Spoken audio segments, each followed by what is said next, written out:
Afinal, Victor de Everon poderia ou não ter falado? A pedido de Ricardo Morastic Giacomini, o vídeo de hoje é sobre o filme O Garoto Selvagem, dirigido por Francis Truffaut, um cineasta francês. Se você ainda não assistiu ao filme, eu recomendo então assistir esse vídeo depois, porque assim você vai ter aí um entendimento um pouco melhor sobre essa temática. O filme ele trata de um caso real que ocorreu na França ali por volta de 1797, onde encontraram um garoto de aproximadamente 11 anos na floresta, vivendo como se fosse um animal selvagem. O caso ele foi estudado por muitos estudiosos da época, sendo considerado então um caso perdido, principalmente para Philippe Pinel, que era então um renomado psiquiatra daquela época, que considerou o garoto como idiota, porque era um termo utilizado para os deficientes mentais. Iter, que era um médico que trabalhava com Pinel, considerou então o caso mais recuperável, dizendo que até mesmo os animais poderiam ser adestrados. O caso ele ocorreu ali após a Revolução Francesa e nessa época a educação ela estava se tornando então direito de todos e com isso o Iter ele conseguiu um auxílio do governo para educar essa criança junto com a sua governanta. A partir de então, começa uma série de experimentos, né, então, com esse garoto, baseada em uma visão mais empirista, né, focada aí na mudança do comportamento e também na adaptação. Então, o médico ele é obrigado a fazer diversos relatórios sobre então esse processo de desenvolvimento de Victor, né, e entregar isso para as autoridades. E é através desses relatórios que o filme então ele passa a ser desenvolvido. O caso ele passa a ser estudado por muitos profissionais e se torna um tanto polêmico até nos dias de hoje, né? É discutido muito sobre o método, né, a metodologia utilizada por Iter. O filme ele não mostra como terminou o garoto. Mas, de acordo com os relatórios do Iter, o garoto ele não conseguiu alcançar a fala, a linguagem verbal, e escreveu muito pouco. Não conseguiu aí se desenvolver nos relacionamentos afetivos e era um garoto muito isolado e faleceu ali por volta dos 40 anos. Ao final dos relatórios, o Iter mostra uma certa desmotivação e coloca o caso como sem solução. A palavra selvagem, ela vem de selva, que significa aquilo que não foi civilizado, que viveu longe, né, da civilização e que, portanto, não foi adaptado ao meio social, não foi moldado. A temática desse filme, ela se aproxima um pouco do Homem das Moscas, um filme que eu fiz análise aqui há um tempo atrás, mas com a diferença de que no Senhor das Moscas, as crianças elas eram civilizadas e depois, né, elas foram para a selva, diferente do Garoto Selvagem. Quais são os conceitos básicos a serem considerados aqui? O Victor ele teria atingido a linguagem exposto a outra metodologia de ensino? Ele teria o Victor autismo? Qual abordagem da psicologia mais se aproxima do método de Iter?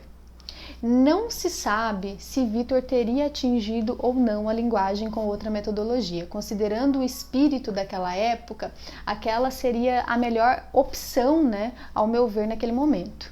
Não acho que o Iter fracassou. Talvez ele não tenha aí alcançado o objetivo dele, que era fazer com que Victor falasse. Lembrando que essa, né, se a gente for estudar, era uma obsessão do médico, né, fazer mudos falarem, porque ele era muito conhecido por trabalhar especificamente nessa área, né? Então eu tenho aí as minhas críticas quanto à rigidez e à objetificação do método, mas eu não desconsidero o método totalmente. O autismo ele ainda é um campo de muitas discussões até os dias de hoje, né, no meio científico. A dificuldade na linguagem no autismo nem sempre está relacionada à apraxia da fala, mas pode ser concomitante na maior parte dos casos. Não se sabe aí a real origem do mutismo. Na psicologia do desenvolvimento, nós entendemos então que o contato social ele é primordial para o nosso desenvolvimento cognitivo. Quem nomeia, quem codifica nossos primeiros balbucios são os adultos, né? São os nossos pais. Sem isso, a aprendizagem ela acaba não acontecendo. Ela pode até acontecer sem a linguagem verbal, através então de modelos, né? Ou seja, através da imitação do outro. Mas no caso do Victor, o único modelo que ele tinha eram os animais, né? Porque ele cresceu na floresta. Então, considerando que para a aquisição da linguagem é necessário não ultrapassar a idade aí superior a 1 ano e meio, 2, após isso fica muito mais difícil ou até mesmo impossível. No caso do Vitor, ele já estava então na pré-adolescência quando ele foi encontrado, né? Então as chances eram ainda menores. Apesar do seu comportamento ser muito similar ao que a gente vê no autismo severo, não se tem dados que comprove que ele era realmente autista, né? E ele foi abandonado por isso, ou se ele ficou, né, com comportamentos autistas depois, devido a essa condição que ele ficou ali, né, longe do contato social. Não tem como comparar o caso de Vitor a Ellen Keller, por exemplo. Por quê? Porque no caso da Ellen, ela tinha uma família e aos 9 meses ela já apresentava os sinais ali iniciais da fala, ainda que mínima, né, antes de começar aí a sua doença.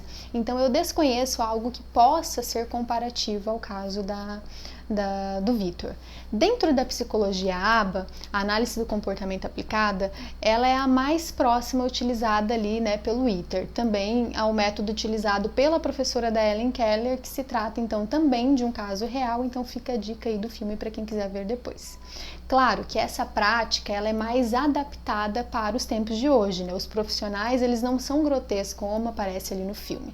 Então eu conheço profissionais hoje que trabalham com essa abordagem da ABA muito bem e com resultados muito promissores. O trabalho nessa abordagem ele é feito de maneira sistemática e também consistente, utilizando aí o reforço positivo e o repertório da criança.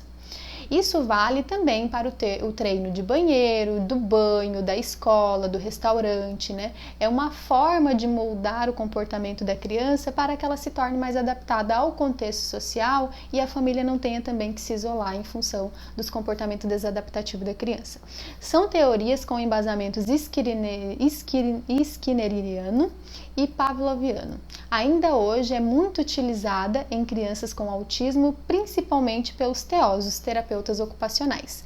Na fonoaudiologia a gente também vê algo parecido e também vê a técnica da CSA, que é uma comunicação suplementar alternativa, que também é usada para substituir a fala verbal quando a criança não consegue alcançar.